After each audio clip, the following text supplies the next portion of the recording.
I drove back from Portland on a Wednesday afternoon in late October with a sore back from 3 days of hotel mattresses and the particular kind of quiet that settles over a man when a long trip is finally, mercifully done. I had been making trips like that one for 19 years. Regional operations manager for Kessler Fabrication, a custom metalworks company I had started with my brother-in-law Ray in 2003 out of a leased building on the east side of Spokane, with 4 employees and a contract we were not entirely sure we could fulfill. By the time Ray bought a place in Sedona and stepped back in 2016, we had grown to 2 facilities, 61 employees, and distribution relationships across the Pacific Northwest and down into Northern California. The trips were part of the work. Portland, Seattle, Boise, sometimes Sacramento, always Wednesday back. Always home by 4 o'clock to the house on Garland Court, the one with the blue-gray siding and the 2 maples in the front yard and Margaret's garden along the south wall that she had been tending and expanding since we moved in 21 years ago. I turned onto Garland Court at 4:08. Margaret's Subaru was in the driveway. The garage door was closed. The front porch light was off, which was unusual because she always turned it on by 3 in the afternoon in October when the days shortened early. I parked behind her car. I sat for a moment. The neighborhood had the stillness of a weekday afternoon when people are at work and school and the street belongs to the wind moving through the maples. The house looked the same from the outside. Same siding, same garden, same 2 chairs on the front porch that we had bought at an estate sale in 2011 and that had weathered 17 Pacific Northwest winters without complaint. I went to the front door. I unlocked it. I stepped inside. The living room was empty. Not empty the way a room is empty when nobody is in it. Empty the way a room is empty when the things that defined it as a room have been removed. The couch was gone. The side tables were gone.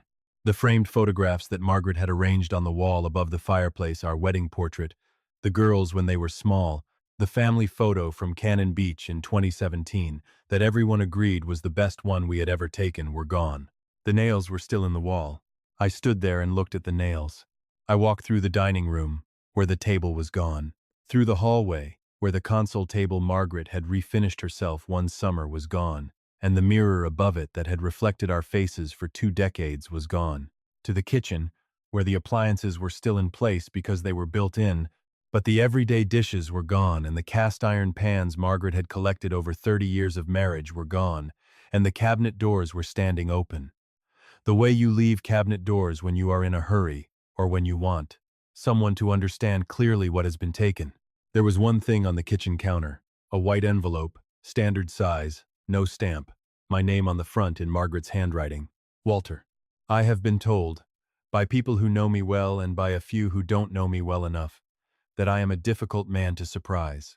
I think what they mean is that I am a man who pays attention, and that paying attention is the closest thing to preparation that most situations allow. I am 63 years old. I built a metalworks company from a leased building and a handshake contract into something that currently grosses $9 million annually and employs 58 people who depend on it for their livelihood. You do not do that by being surprised. You do it by reading what is in front of you accurately and responding to what the data actually says rather than what you hoped it might say. I read the data. Margaret's car in the driveway with her spare key on the hook inside, because the car was in both our names, and she had taken the primary key and left the spare. The empty rooms, the open cabinets.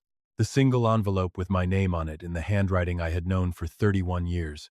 I picked it up. I opened it. I read what was inside. The letter was 3 pages, written on the cream notepad paper she kept in her desk, the kind she used for grocery lists and thank you notes, and the small administrative paperwork of a household run with the same quiet competence with which she had run everything in our life together. She was a good writer. I want to say that clearly because it is true, and because the letter deserved to be read honestly. It was composed and careful, the writing of someone who has been composing the same letter in her head for a long time, and has finally committed the final version to paper. She said she had been unhappy for longer than she could explain in a letter. She said she had tried to say it in other ways and felt she hadn't been heard. She said she had met someone who made her feel seen in a way she hadn't felt in years. She said she was not asking for forgiveness. She said the attorneys would handle the financials. She was sorry. She hoped I would be all right. Behind the letter, folded once, was a bank statement, a joint money market account we had maintained since 2009. The statement showed a transfer dated 4 days earlier, $280,000. Out. To a receiving account at a bank in Scottsdale, Arizona. An account I did not recognize, in a name I did not recognize. I set the letter and the statement on the empty kitchen counter.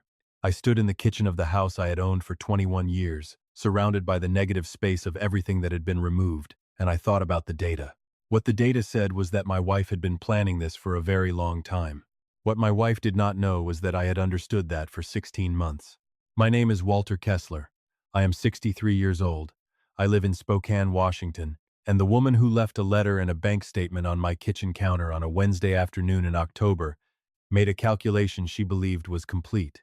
She had accounted for the house, the furniture, the accounts, the timing. She had not accounted for what I had been doing with the 16 months I had been watching. She was already in Scottsdale. I was already finished. Let me tell you how. I married Margaret Ann Booker in June of 1993 at a ceremony in her parents' backyard in Coeur d'Alene, Idaho, on a Saturday that was hot by noon and perfect by 4 o'clock. She was 32. I was 33. We had been together for 2 years, which is long enough to believe you know someone and short enough to still be learning what you don't. She was sharp and organized and had a way of making a room feel right that I have never been able to fully articulate, but that I noticed from the first time I sat in her apartment and understood what. It felt like when the details of a space had been considered by someone who cared about them. We had 2 daughters. Renee was 30, lived in Boise with her husband and their 2 kids, called me every Sunday, and had driven up to Spokane unannounced in the spring of the previous year because, as she told me later, she had been worried about Margaret for months and needed to see the house with her own eyes. My younger daughter, Claire, was 27, lived in Seattle, worked in graphic design, and was the quieter of the 2 in the way that younger children sometimes are when the older sibling has already occupied the verbal space. Claire had said less than Renee about what she had observed, but what she had said precisely. The first thing I noticed was the phone. Margaret had always been a person who left her phone on the kitchen counter or the coffee table, plugged in and face up. In the spring of 2022, the phone began traveling with her. Into the bedroom before I was ready to come to bed. Into the bathroom. Yeah. Out to the back patio for conversations she finished before she came back in, I noticed. I did not comment. I noted it and kept watching. The second thing was Scottsdale. Margaret's college friend Patrice lived in Scottsdale. Margaret had visited her once a year since Patrice moved there in 2014, always in February, always for 5 days. In 2022, she went twice. In 2023, she went 4 times, including a 10-day trip in September she described as helping Patrice through a difficult period. She came back from each trip slightly recalibrated, in the way that people recalibrate when they are comparing one life to another and finding the comparison useful. The third thing was the question she asked on a Sunday evening in August of 2022 while we were sitting on the back patio after dinner. She asked what I thought the business was currently worth, not conversationally. Specifically, with follow-up questions about comparable sales in the custom fabrication sector and whether I had had a formal valuation done recently. I answered honestly because I had no reason yet not to, but I filed every word of it. I called my accountant the following Monday. Her name is Deb Winslow. She has handled Kessler Fabrications books since 2007 and has the kind of methodical precision that makes you trust numbers you might otherwise question. I did not tell her what I suspected. I told her Margaret had asked about the business valuation and that I wanted to understand what a formal assessment would look like and what documentation we had to support it. Deb listened and then said, in the careful way she says things she wants you to hear clearly, Walter, that question has a specific relevance in a divorce context. Is there something I should know? I said, not yet. But, possibly. She said, I'll pull everything together. That same week, I sat down at my desk at the fabrication facility on East Trent Avenue and did the kind of research that a quiet evening and a careful search history allow. The name I had seen 2 months earlier in a text preview on Margaret's phone, she had left it unlocked on the counter for 30 seconds while she answered the door. And the name in the most recent message was Martin Chelsea. Was a name I had not recognized then and had been sitting with since. Martin Chelsea, Scottsdale, Arizona, 61 years old. Commercial architect, graduate of the University of Idaho, class of 1984, 2 years ahead of Margaret, who had graduated in 1986. His face appeared in the background of a photograph posted publicly from a University of Idaho alumni event in 2021, standing 3 feet from my wife at a rooftop reception in downtown Boise. 2 years before the empty house. I sat with that for a long time. I sat with what it meant and what it had cost and what I was going to do about it. And then I picked up the phone and called a family law attorney named Philip Garrett, whose name I had gotten from Ray, my former business partner, who had used him during his own divorce in 2019 and described him as the most precise and patient attorney he had ever sat across a table from. I called Philip Garrett and asked him one question. I said, "If I believe my wife is preparing to leave our marriage and intends to make a claim on the business I built as a marital asset, what do I need to do right now?" He said, "Come in Thursday and bring every business document you have." I came in Thursday. I brought everything. What Philip told me over 2 meetings in September of 2022 was the kind of information that does not surprise you so much as clarify what you already suspected. He was 56, deliberate in the way of a man who has learned that unhurried language is more useful than fast language in situations where the words matter. He said Washington was a community property state, which meant that marital assets were divided equally in a divorce proceeding unless there were specific and well-documented reasons to treat certain assets differently. He said the business, having been started 2 years after our marriage, was in a complicated position. The premarital investment and sweat equity from before the business existed were one category. The growth during the marriage was another. He leaned forward and said, "Walter, the timing of when you take steps to protect what is legitimately yours matters significantly. If a departure is being planned, preparation before the filing is different from preparation after." I said, "What does preparation look like?" He said, "Start with your accountant. Document everything you can about what existed before and what came from where. Corporate structure, premarital contributions, partner equity, documented individual effort. Then come back to me with the numbers and we will build the argument from the ground up." I spent the following 5 months working with Deb Winslow in the kind of focused and methodical way that I had spent my career learning to apply to operational problems. We documented the premarital investment. We traced the contribution from Ray's original partnership share and what had changed when he exited. We identified every period of business growth and what factors drove it, and what portion of those factors predated or were independent of the marriage itself. Deb called the final documentation package the most complete business asset record she had ever assembled for a company of this scale. Philip reviewed it in February of 2023 and called it airtight. He then asked me about the joint money market account. I told him about the $280,000 sitting in it. He said, "Walter, in a community property state, either party can initiate a transfer from a joint account without the other's consent. I am not advising you to move those funds without proper justification, but I am advising you to be aware that joint account access goes in both directions." I said, "I understand what you're telling me." He said, "Good. And I want to ask about your personal earnings going forward." I opened an individual account at a separate institution the following week. Over the next 11 months, I redirected my Kessler fabrication salary, which I had always deposited into our joint checking, into that account instead. I documented every transfer. I documented the rationale. Philip confirmed it was appropriate and that the documentation would matter later. By October of 2023, $74,000 sat in that account. Properly sourced, fully traced, not a dollar of it unaccounted for. And then on a Wednesday afternoon I drove home from Portland and stood in an empty kitchen and read a bank statement showing that Margaret had moved $280,000 to Scottsdale 4 days before I landed at the airport. She had thought she was managing the situation. She had been inside a situation I had already mapped. I set the statement down. I looked at the empty kitchen, the open cabinet doors, the bare nails on the entry wall. I picked up my phone and called Philip Garrett at 4:51 on a Wednesday afternoon. He answered on the second ring. He said, "Walter." I said, "Philip, she left today. The house is cleared out. She moved $280,000 from the money market 4 days ago." A silence. Then, "Are you at the house?" "You." I said, "Yes." He said, "Photograph every room. Photograph the bank statement. Do it in the next 20 minutes. I'm filing for a temporary restraining order on the Scottsdale account tonight. The funds may not be fully recoverable, but the motion establishes the timeline in the record." I said, "Already starting." He said, "Walter, The 16 months of work we have done together, the business documentation, the earnings redirection, all of it. It was built for exactly this moment. We are prepared. He paused. How are you doing? I said. I'm clear. That's what's available right now.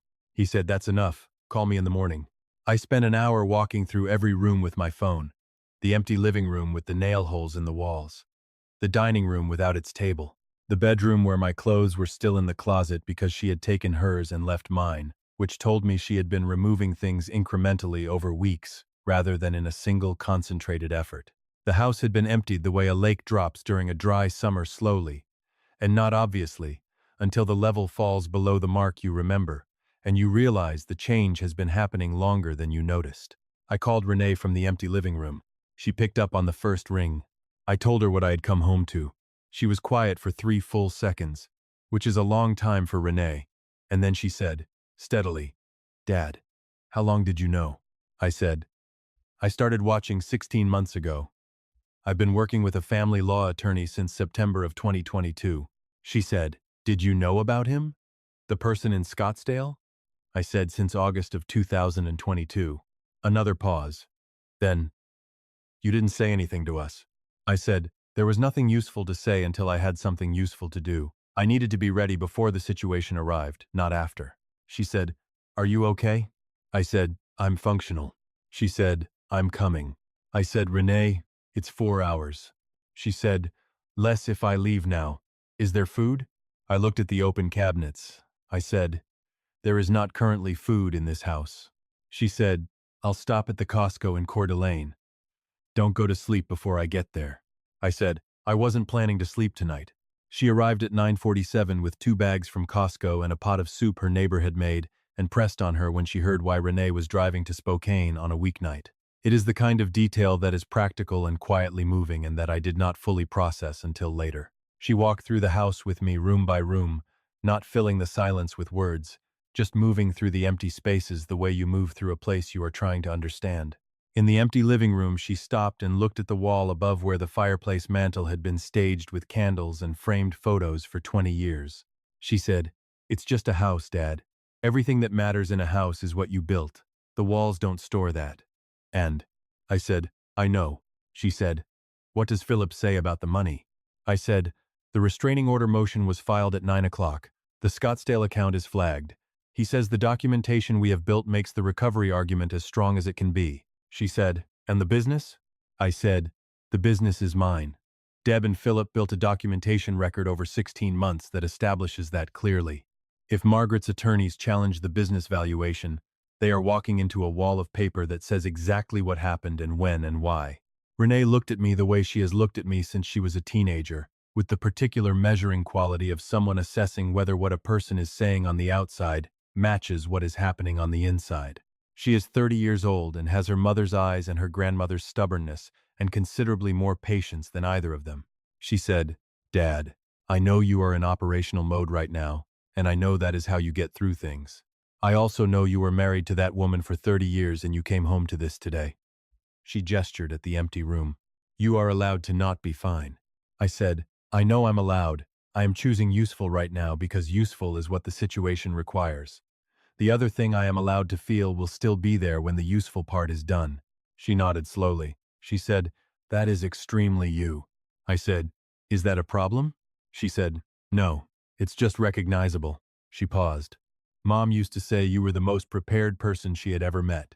She said it like a compliment and also like a challenge. I said, your mother was the smartest person I have known in my life.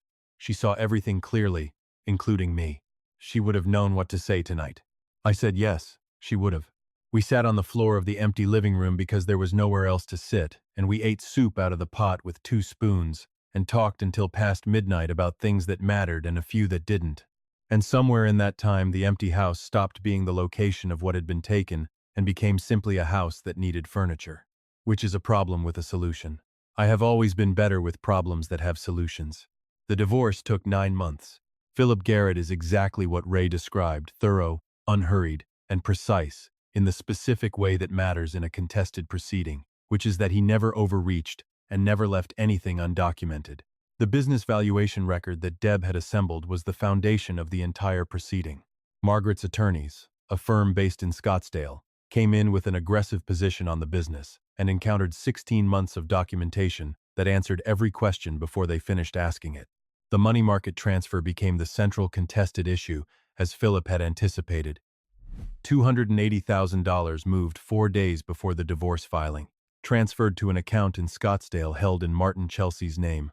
The record of the 4 years of Arizona trips, the alumni event photograph, the timeline of the transfer relative to the filing, all of it became part of a record that told a story Margaret's attorneys could not effectively reframe. The court found that the transfer constituted a dissipation of marital assets. The funds were ordered returned to the marital estate for distribution.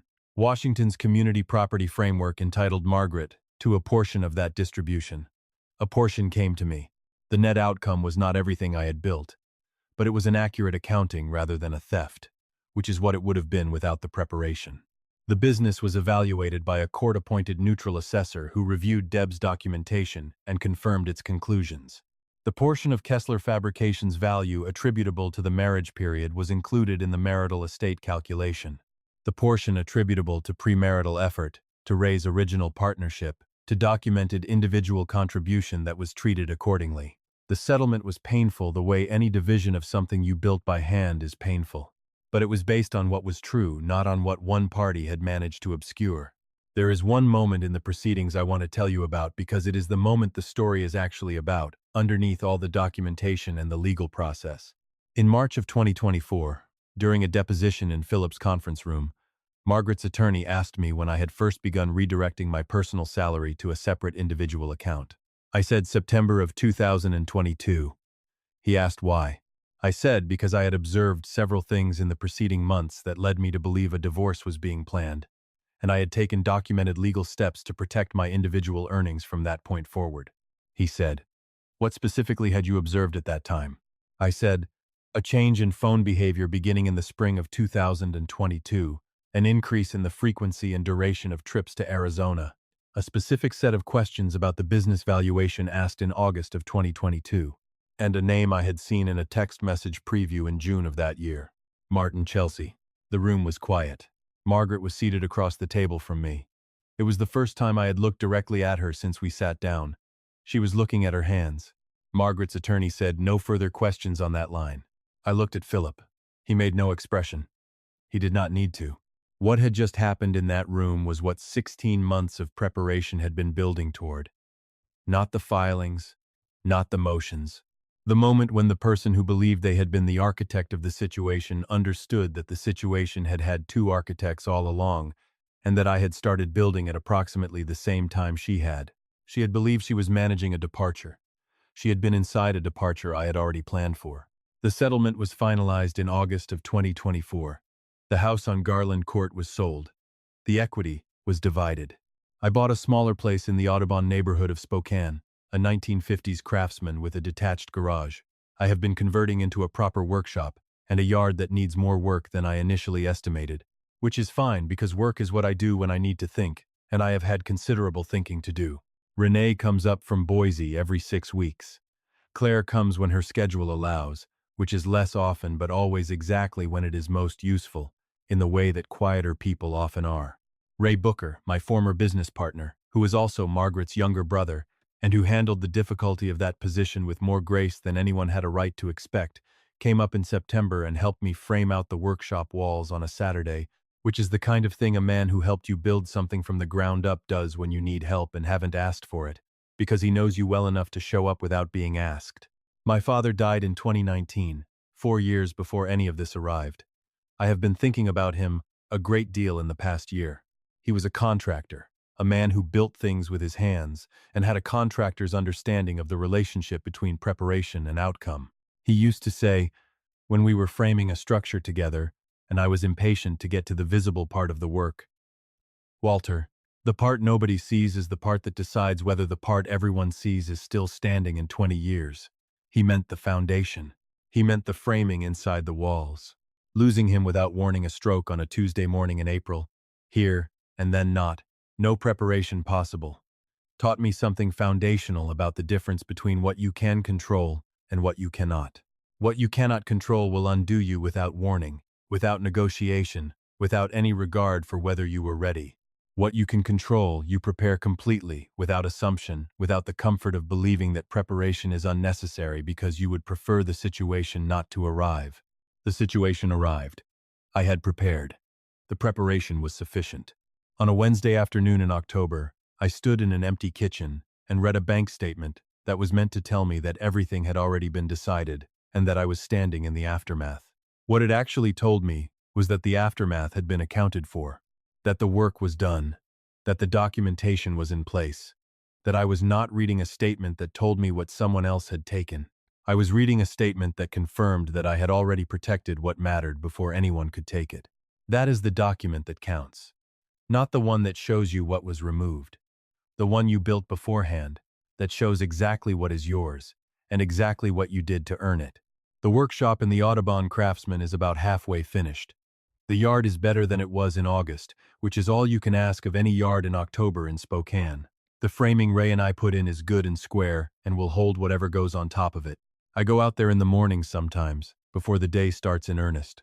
I make coffee, and I stand in the space that is becoming something, and I think about what the next thing is. There is always a next thing. I have been a builder my entire life, a builder of companies, of structures, of the kind of documented record that holds up when someone tests it. You do not stop being a builder because one thing came apart. You look at what is still standing. You look at what you have in your hands, and you build the next thing correctly, from the foundation up, the way my father taught me. Good bones, true dimensions, built to last. If this story stayed with you, friends, drop a comment below and tell me which moment hit you hardest. Hit the like button if you found something here worth holding on to. Subscribe if you are not already here, and I will see you in the next one.